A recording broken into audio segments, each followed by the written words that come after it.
Salut les gars, tout le monde est malade, donc je vais faire la vidéo en une fois. Je vais essayer de faire court. En règle générale, ça veut dire que ça va presque faire une heure. Mais voilà, j'ai un petit peu moins de temps, donc on va essayer de faire court. Tout le monde est malade et on va essayer de gérer. Quelques graphes d'abord, puis quelques analyses et enfin quelques actions. Ce qui m'intéresse, tout le monde vous parle des démographies évidemment, ça sera et ça continuera d'être le sujet des prochaines années. Ce qui m'intéresse un petit peu plus, c'est là où se trouve la population jeune et en Occident aussi la manière dont on va voter ces prochaines années. On le voit notamment aux États-Unis, on voit un petit peu toutes les choses et finalement la dichotomie et la dualité qui est en train de naître, alors qui est en train de naître, c'était déjà là, mais qui est en train de vraiment ressortir. Ça peut être intéressant parce qu'il y a un certain nombre de décisions politiques qui, pour ma part, ne changent jamais les thèmes et les tendances, mais peuvent servir de catalyseur ou au contraire d'inhibiteur. Ce qui m'intéressera, vous voyez, dans les 10 années à venir, alors là c'est quelque chose d'assez généraliste, mais c'est de voir que la population de la génération X et des millennials, donc nous, et puis de la génération Z surtout, représenteront donc la majorité. C'est normal, c'est la population active. Euh, et ça, c'est la majorité dans le potentiel de vote. Ce qui est intéressant, c'est de voir les différences que cela fait dans des pays qu'on va considérer comme émergents et des pays plus occidentaux, donc avec des populations plus vieillissantes. Et ça, pour moi, on le voit déjà aujourd'hui, mais au fur et à mesure, ce qui est en train de se passer aux États-Unis, si vous voulez, il faut bien comprendre, et c'est ce que j'avais écrit dans différents thèmes. Je n'ai pas forcément eu le temps de faire des vidéos sur tout, mais c'était l'idée que je vous exposais. C'était justement de dire qu'à un moment donné, si vous voulez, l'inflation ne devient plus un problème pour ce type de gouvernement-là. Leur but, c'est d'essentiellement jouer de la croissance. Donc c'est aller chercher la croissance, et cette croissance, elle peut se payer à un prix. Donc c'est maintenir des taux qui sont bas, maintenir des prix qui sont bas, si vous voulez, pour limiter au niveau des matières premières, etc., mais continuer d'investir toujours plus pour rester dominant. Et ce qu'on voit sur les US, c'est ce qui est en train de se passer. Maintenant, tout ça, évidemment, ça se fait aussi avec une politique inflationniste. Ça ne se fera pas forcément là à court terme, parce que ce qu'on peut se dire, c'est que les stats inflation peuvent continuer de baisser parce qu'on a le lag notamment des loyers, etc. On a déjà expliqué ça. Donc on peut rester dans ce monde, si vous voulez, où on a une baisse des taux des banques centrales, mais qui maintenant, il reste plus grand-chose à baisser avant de faire un petit peu la pause et d'attendre la suite. Mais ça peut suffire à relancer les économies. C'est ça qui est très intéressant, et j'en discutais avec Charles et Fred, c'est que euh, on peut avoir peur d'un certain niveau de ralentissement économique au niveau des US, mais quand on voit, et en Europe on y est déjà, mais quand on voit justement tout ce qui est en train de mettre en place et des différents gouvernements qui sont dans une dépense toujours là, mais qui est plus ciblée, plus contrôlée, alors ça reste à prouver pour certains gouvernements bien entendu, mais c'est ce qui sera pour moi le thème un petit peu des prochaines années. Et ça, je vous montre donc ce graphique-là pour bien comprendre un petit peu comment les mentalités changent et comment le vote va changer. Parce que de plus en plus maintenant, dans les votes occidentaux, c'est les millennials et la génération Z qui vont être majoritaires. Euh, et ça, voilà, pour moi, c'est important, si vous voulez, parce qu'il ne faut pas aussi omettre que il y a un certain nombre de choses qui changent aussi au niveau des mentalités. C'est que vous voyez que l'argent, par exemple, est considéré comme extrêmement important par les plus jeunes. Alors c'est aussi pourquoi il est extrêmement important, parce que c'est des personnes aussi qui dépensent beaucoup, et où, quelque part, du luxe est devenu finalement des commodités. Donc ça aussi, c'est important de bien intégrer un petit peu tous ces schémas-là, un petit peu de changements sociétaux. Je ne pense pas que les choses changent énormément, si vous voulez, mais voilà, on est câblé un petit peu différemment. Et au niveau du vote également, ça peut se ressentir. D'autres éléments que je trouve importants, c'est de bien faire attention, alors que le S&P fait un nouveau record à surpondération. Donc on voit bien ici la surpondération dans les secteurs d'activité. Et on a Goldman Sachs, dans le dernier rapport que j'ai lu de Goldman Sachs, qui nous dit, OK, très bien, alors on est surpondéré, donc on peut considérer que le marché américain est cher, mais très bien, alors essayons d'ajuster. Et essayons d'ajuster par rapport également aux autres marchés, par rapport en Europe. Je veux dire, on a ASML et compagnie, donc si vous allez voir Amsterdam, ça va être un marché qui est très typé tech également, semi-conducteur. Mais si vous allez voir d'autres marchés, par exemple le CAC 40, il est très typé luxe, on en profite actuellement, et il va être très typé, mais il a quand même de l'automobile, du pétrole, donc il est un peu mieux diversifié. Si vous allez chercher sur le DAX, on est très typé également sur du SAP et compagnie. Donc Goldman Sachs a fait une étude justement et dire ok très bien, je vais essayer un petit peu de lisser tous les secteurs pour essayer de voir ok quel niveau de cherté des marchés. Bon, ce que l'on voit en fait, si vous voulez, dans le niveau de cherté du marché, c'est essentiellement un niveau de popularité aussi. Aujourd'hui, tous les fonds vont aux États-Unis, en Inde. Alors l'Inde a baissé d'une dizaine de pourcents depuis, si vous voulez. Donc on pouvait considérer qu'on est cher, on utilise des prétextes pour corriger. Ça sera certainement le cas pour les US aussi. On utilisera à un moment donné ou à un autre un prétexte pour pouvoir corriger sur les États-Unis. Ça permettra de faire baisser un petit peu les valorisations. Mais regardez les autres marchés, ils ne sont pas si peu chers que ça, entre guillemets, si on lisse. Il faut bien faire attention à l'illusion des indices, ça fait des années que j'en parle. Tant, si vous voulez, que le terme maintenant est utilisé partout.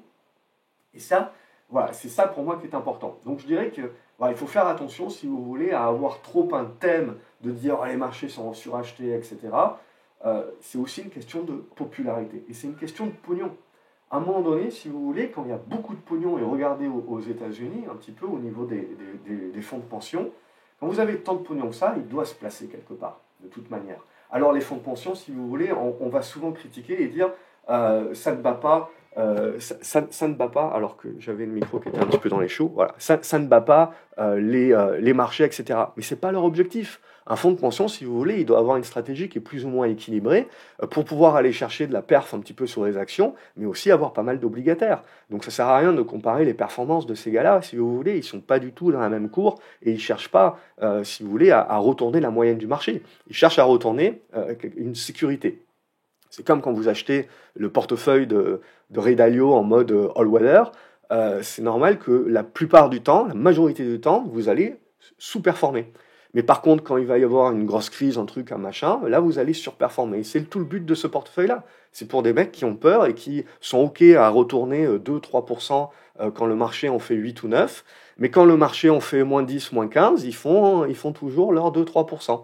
Donc c'est toujours une question de savoir qu'est-ce que je cherche à faire. Est-ce que je cherche à maximiser mes gains et à augmenter mon patrimoine ou est-ce que je cherche à le sécuriser? Et là, vous avez des stratégies qui sont totalement différentes. Et ce que je reproche, c'est que quand on fait les stats justement pour dire la majorité des gérants ne battent pas le marché, la majorité des gérants, ce n'est pas leur objectif. Okay, et la majorité des clients qui ont investi dans ces gérants-là, ce n'est pas leur objectif non plus de battre nécessairement le marché. On peut très bien se satisfaire à juste battre l'inflation. C'est ça le vrai enjeu. Évidemment, je ne vous fais pas le dessin, mais quand on voit les États-Unis, la taille des États-Unis, on comprend bien qu'à un moment donné, vous avez un biais de confirmation sur le pays, et donc il y a énormément de pognon sur les US. Mais si vous voulez, les US performent tellement, si vous voulez, que les autres pays, avec le dollar, etc., et leur monnaie, ils sont aussi intéressés depuis des années à investir aux États-Unis. Et ça ne change que si, vous avez des politiques accommodantes dans votre pays d'origine, et vous avez donc aussi un dollar qui baisse. C'est bon, si vous voulez, économiquement pour Trump également, pour asseoir la domination des grosses capitalisations à l'extérieur également des États-Unis.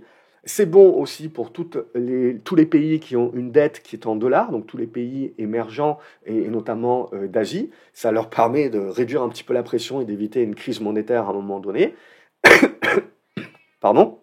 Et donc tout ça, ça permet ces éléments-là. Ce qu'il faut bien intégrer aussi, c'est qu'à un moment donné ou à un autre, comme vous l'avez actuellement, il y a des effets de diversification, c'est-à-dire qu'à un moment donné ou à un autre, si vous voulez, en fonction des mouvements des monnaies et des différents pays, les marchés émergents, et j'inclus l'Europe dedans, arrivent à des niveaux de valorisation qui sont attractifs, d'une part parce que il y a un potentiel supérieur à ce qu'on peut avoir aux États-Unis, et deuxièmement, ça permet de diversifier. Ça ne veut pas dire que je sors des États-Unis parce que je dis les États-Unis sont chers. Non, ils sont chers pour une bonne raison, les États-Unis. C'est là où vous avez les 2/3 des plus gros profits qui sont générés. Donc, et ça va continuer, on voit, ça lâche de la monnaie, etc. Donc, à un moment donné, le but, c'est pas de sortir des États-Unis. Ils sont chers pour une raison, c'est que c'est populaire et c'est que ça marche. Okay, mais c'est à un moment donné, vous êtes obligé de rediversifier également pour lisser un petit peu votre risque. Et c'est ce rebalancing-là et ces arbitrages-là que l'on a actuellement sur le marché qui permettent un petit peu de reperformer sur l'Europe et sur l'Asie en général. Il y a aussi le fait que, comme on en avait parlé ensemble, et c'était ce que je pensais aussi, Trump tape pas trop sur la Chine pour le moment. Donc c'est ça aussi qui est important de bien intégrer parce que il n'a pas trop les moyens. Et je pense également que Trump, à un moment donné, dévaluera le dollar. Euh, on le voit, il commence à taper, il veut se lier avec l'Arabie Saoudite, on le voit, donc ça, il faut gérer également avec le dollar. Donc en gros, il faut compenser. Sa politique, de toute manière, c'est une politique de compromis à un moment donné, parce qu'il ne peut pas mettre tout ce qu'il veut en place sans créer une trop forte inflation et donc rendre la population mécontente. Donc il est obligé de faire du compromis. Et il sait très bien que s'il commence à mettre des tarifs sur la Chine, eux, ils vont justement supporter leur monnaie et ça sera de l'inflation aux États-Unis. Donc ça ne changera absolument rien. Donc c'est pour ça aussi qu'il doit temporiser. Mais d'un certain côté, si vous voulez, les Chinois, eux, doivent continuer de supporter leur monnaie, et je pense que c'est ça qui permettra à leur marché de bien boomer et à leur économie de se relancer. Maintenant, il faut aller sur des trucs comme ça, supporter la monnaie. Et les US, à un moment donné, s'ils veulent réellement booster le PIB, si vous voulez, au détriment peut-être d'un petit peu d'inflation, mais à partir du moment où votre PIB est bien supérieur à votre inflation, ça ne change pas trop le schmilblick, ils iront pousser jusqu'à même une dévaluation de la monnaie. Et nous, ce qui nous intéresse en zone Europe, de toute façon, c'est un petit peu, voilà, de prendre un petit peu de la force. On voit de plus en plus de voix politiques, pas en France malheureusement, mais ailleurs. Vous avez les élections aussi qui seront très attendues en Allemagne. Voilà, on sent bien, si vous voulez, que 2025, c'est une année pivot pour l'Europe, en mode, on arrive à faire quelque chose où voilà, on arrête là, si vous voulez. Il y a d'autres éléments aussi que je trouve intéressants pour sauter, c'est l'économie aux États-Unis, quoi qu'on en dise, si vous voulez, est quand même dans un ralentissement. Regardez un petit peu les grosses universités et diplômés ont de plus en plus de mal à trouver des emplois. Donc on sent bien qu'il y a une contrainte. Donc on en est là aujourd'hui. Ça aussi, ça m'avait fait rire. Regardez, ça c'est le niveau de taxes des États-Unis depuis 1925 et des brouettes. Et vous voyez que peu importe le niveau de taxes qui est mis sur la population, et vous voyez que pour financer la guerre avec les années 30 et les années 40, c'était des taxations qui étaient énormes aux États-Unis. Vous avez le même niveau en termes de pourcentage du PIB que représentent ces recettes fiscales. Ça n'arrive jamais à dépasser les 20%. Donc c'est ça aussi qui est important à bien connaître. Et regardez maintenant depuis des années, on parle de baisse d'impôts encore sur Donald Trump, mais ça fait des années, depuis les années 80, si vous voulez, que les États-Unis sont, on va dire, au niveau des impôts, assez bas.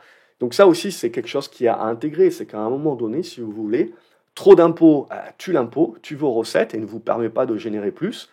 Et donc, il faut baisser parce que vous dynamisez votre économie de cette manière-là. Et certes, les recettes fiscales que vous récupérez en termes de pourcentage de PIB ne sont pas énormes, mais comme votre PIB grossit, eh ben, ces recettes en valeur, elles augmentent aussi. Donc après, vous êtes la problématique de déficit commercial, si vous voulez, pour Trump aujourd'hui qui veut résoudre, c'est également ce qui fait la force du dollar. Donc n'omettons pas que le déficit, si vous voulez, commercial, c'est ce qui permet à tous les autres pays de vouloir des dollars et de prendre du dollar et d'avoir des dollars et donc de maintenir le dollar comme une monnaie de réserve.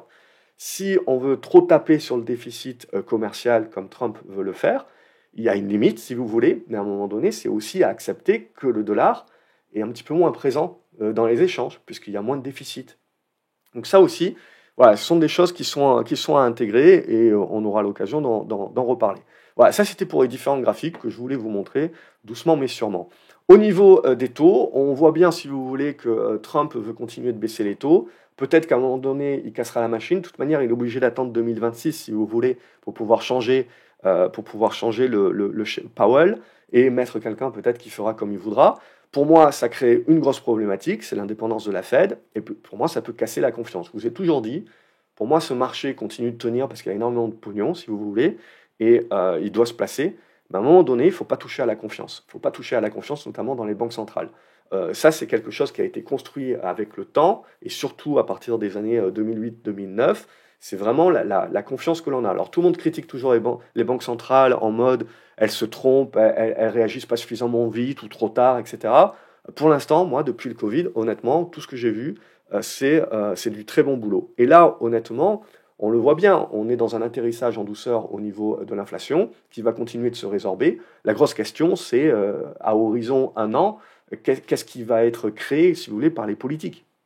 C'est ça, vraiment la question. Mais sur cette année 2025, on devrait continuer d'être dans un monde, si vous voulez, où on a l'inflation qui baisse, l'économie qui ralentit, mais pas trop rapidement, et derrière, une volonté de baisser les taux. Et ça, c'est un petit peu le meilleur des mondes possibles. Et le meilleur des mondes possibles, si vous voulez, sur le 10 ans américain, vous le voyez, ben, il est ici. Il est entre cette zone des 90 à 95. Si je commence à baisser en dessous de la zone des 90, ça veut dire que mon marché commence à s'inquiéter que l'inflation va vraiment remonter, et que les banques centrales seront obligées de stopper leur baisse de taux, voire de les remonter. Et là, si vous voulez, il y a une limite où le marché action ne peut plus encaisser, notamment. Et à contrario, si on continue de baisser les taux dans un monde où on a des inflations, tant qu'on a un ralentissement économique qui est solide, on est dans le meilleur des mondes possibles, si vous voulez, avec des taux, si vous voulez, qui continuent de baisser, des conditions financières qui se relâchent, et donc éventuellement une capacité encore à aller de l'avant pour les marchés actions. Le bémol, pour moi, est ici. C'est-à-dire, si les taux se détendent vraiment fortement, au-delà de se dire désinflation, baisse des taux de la Fed, etc., ça voudra aussi dire que le marché commence à avoir une récession plus forte. Et ça sera moins bon parce qu'il y aura un flux, il y aura un différentiel et les flux iront chercher rapidement de l'obligataire long terme au détriment des actions. Donc ça, on verra, ça servira de prétexte ou pas, mais j'ai tendance à dire que tant qu'on est dans ce range-là, c'est de la construction dans laquelle on est, et c'est pas quelque chose qui a vocation à vraiment changer la donne sur le marché action. À partir du moment où on sort de l'une des deux boards, on change le côté macro. Et je pense que 2025, je ne sais pas dans quel sens ça partira, je vous ai donné les hypothèses, je suis rentré en détail, je ferai probablement d'autres vidéos quand tout le monde sera un peu en meilleure santé. J'aurais voulu les faire plus tôt parce que on voit que ça se passe maintenant, donc c'est vrai que c'est intéressant, mais toujours est-il, 2025 est une année pivot, plus pivot que ce que l'on croit, je pense, sur un paquet de trucs. Au niveau du pétrole, on a vu qu'on avait une charge haussière du pétrole. Je vous ai toujours dit, moi, tant que le pétrole ne monte pas au-dessus des 90-100 $, je ne vois pas une raison de s'inquiéter d'un point de vue inflation et surtout impact sur le pouvoir d'achat du consommateur et donc récession in fine.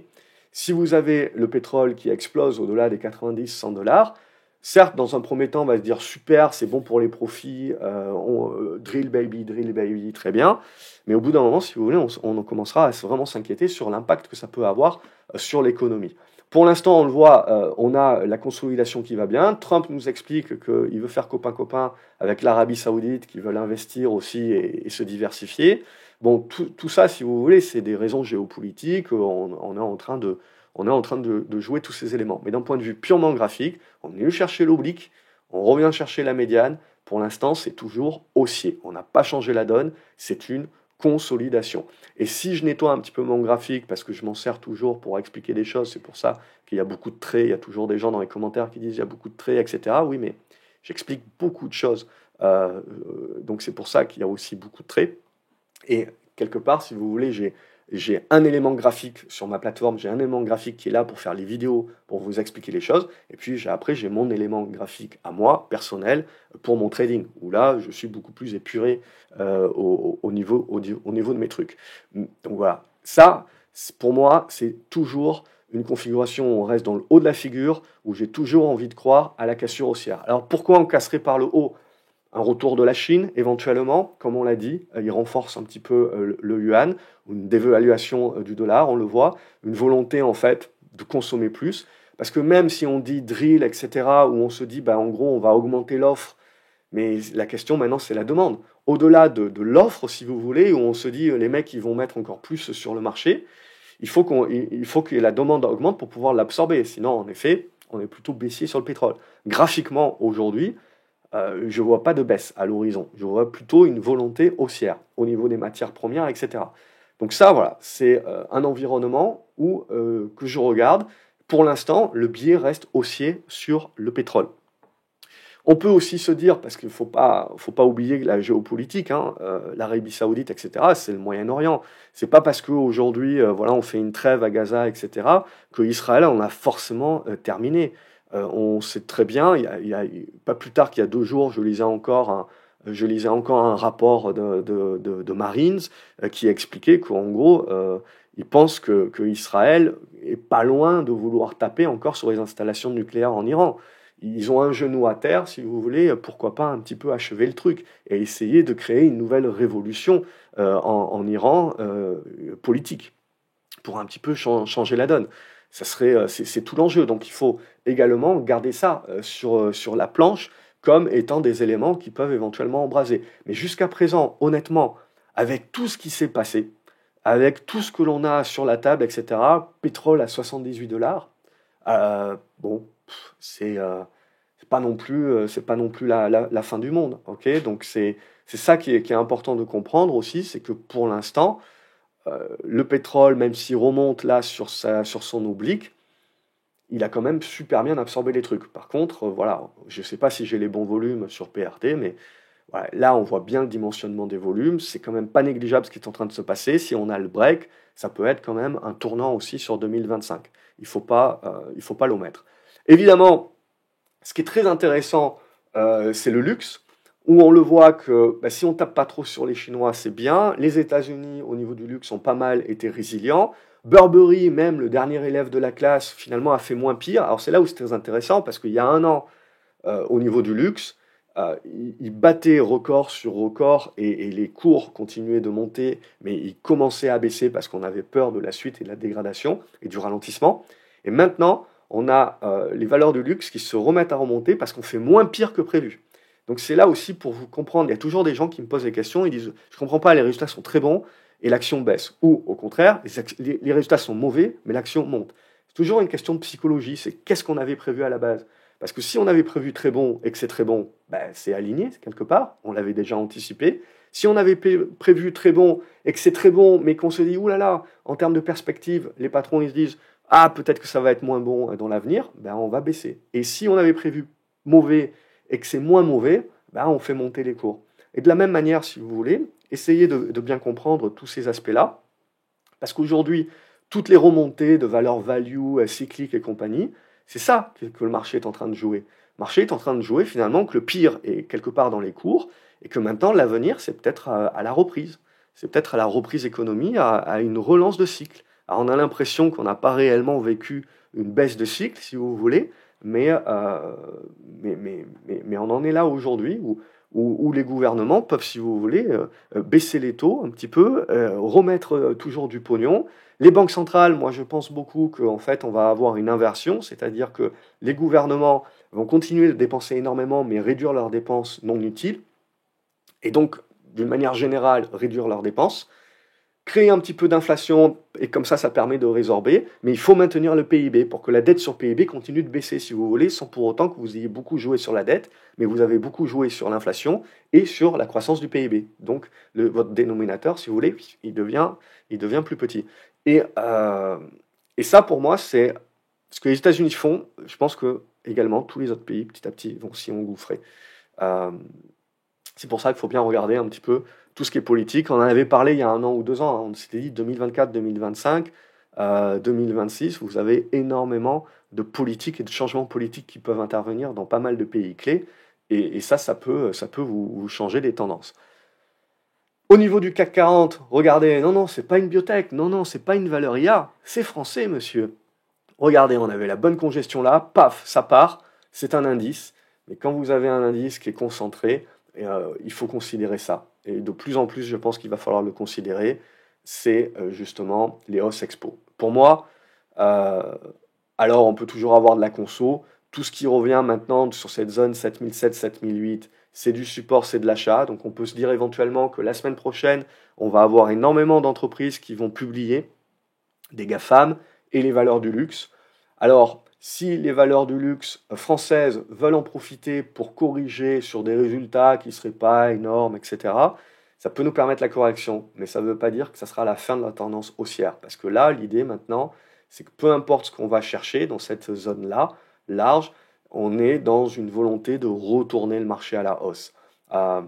Pour moi, on n'avait pas changé le schmilblick d'un point de vue long terme. Là, on revient au-dessus de la médiane, qui est une zone assez large, entre les 7006 et 7008.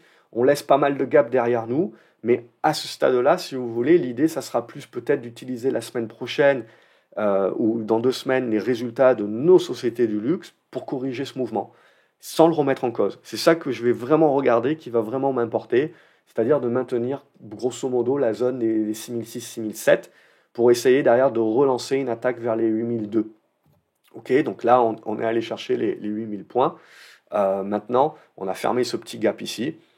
Ça serait bien de souffler un petit peu, de ne pas y aller tout d'un coup. On peut y aller tout d'un coup, mais on aura besoin de consolider de toute manière, hein. D'un moment donné ou à un autre, on va avoir cette importance de revenir là. Et derrière, qu'est-ce que vous avez comme figure? Vous avez une tasse et vous aurez une anse. Ça veut dire que la cassure des 8200 points, éventuellement, elle vous ouvre 9000 points et des brouettes. Donc c'est-à-dire que il faut quand même ne pas oublier et considérer qu'il y a toujours énormément de flux techniques sur les marchés et que vous n'avez pas besoin de beaucoup de flux des US ou de flux étrangers qui ont surdimensionné et surconcentré les US pendant des années, qui reviennent au pays avec éventuellement, comme on s'en parle déjà depuis un petit moment, on a dû se la mettre derrière l'oreille pendant un petit moment, mais ne pas oublier également l'euro. Alors ça reste que du rebond technique à ce stade-là. On peut éventuellement revenir sur les 1,6, il y aura beaucoup de résistance au-dessus de la tête, et il y aura probablement une volonté de construire. Mais si on construit une épaule-tête, épaule inversée, il y aura cette idée-là de se dire que si on veut voir réellement un gros boost européen, il faut que des flux reviennent. Il faut non seulement que des flux reviennent de nous, qu'on avait investi aux US, mais il faut aussi que des flux US commencent à se diversifier. Et c'est le cas. Regardez un petit peu tout ce qui est en train de rentrer sur des valeurs plus value, etc. Même des fois avec l'État français, hein, on a des diversifications de ces fonds de pension et de ces grosses boîtes de gérance. Ils n'abandonnent pas les US, mais ils commencent à revenir à 1, 2, 3% sur l'Europe. Et c'est pas grand-chose pour eux, c'est pas grand-chose pour les US, mais pour nous, en termes, comme nos capitalisations ont été réduites à peau de chagrin pendant des années, eh ben, ça a un énorme impact. En valeur, c'est pas énorme, mais en pourcentage, ça a un gros impact sur des plus petits marchés qui ont été atrophiés pendant des années. Donc on en est là aujourd'hui. Et je pense qu'il ne faut absolument pas l'omettre dans la capacité du marché d'être cher et de le rester, voire de devenir encore plus cher.